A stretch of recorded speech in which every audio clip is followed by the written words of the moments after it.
Well, an advocate against drug abuse has called on President Muhammadu Buhari to set aside a National Day of Awareness against the menace. This appeal was made at an enlightenment program facilitated by the Anglican Compassion and Development Initiative in Lagos.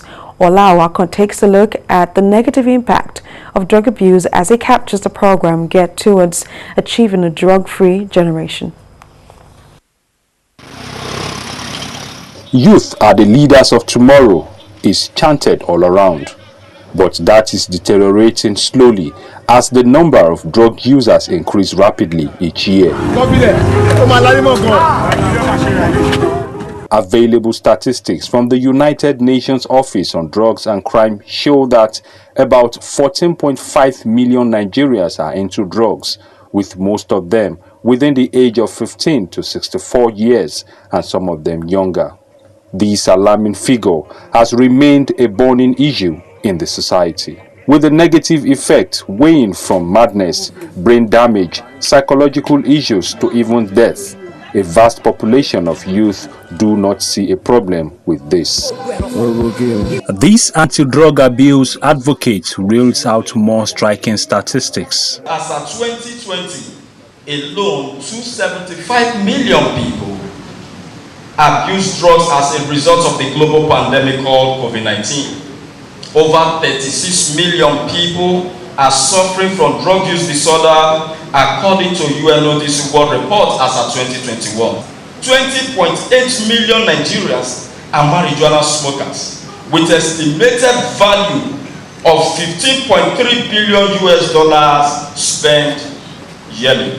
Drugs like cannabis, tramadol, cocaine, Indian hemp, sniffing of petrol and glue, amphetamine, cough syrup, and many others are being taken by some youth.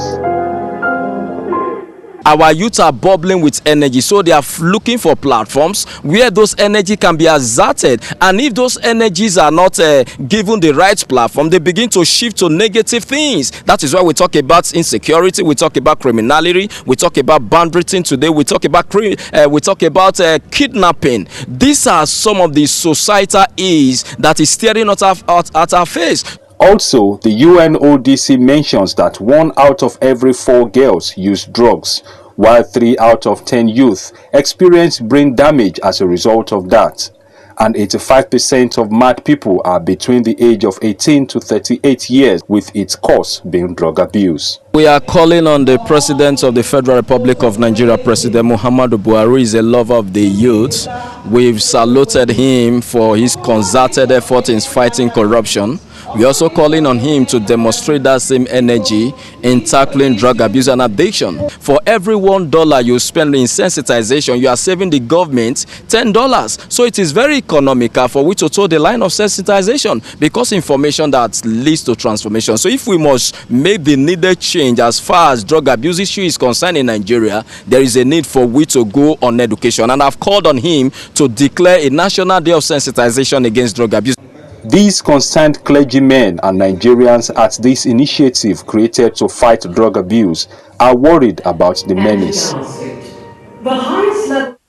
The event, themed The Monster of Drug Abuse, a battle for our future, aims to sensitize and educate the public on the impediment while contributing to taking drug abusers off the streets. What we are doing in the Anglican Church is not just a campaign of theory, but we want to practicalize it, make sure we go to the grassroots, talking with addicts, but we also want to get to the sources where you have the drugs being abused, especially talking to the drug barons. This initiative, in partnership with the Nigerian Anglicans War Against Drug Abuse and Addiction, is on a mission to enlighten parents and guardians to keep a good eye on children so they do not go out of order. As parents now, you see, there are so many things we take for granted. Now we are going to be very close to our children, relating closely with them. Sometimes when you see them just being quiet, seeing them behaving somehow, now that we have learned, we've been exposed to what is happening in their lives, we will now try to draw closer to them.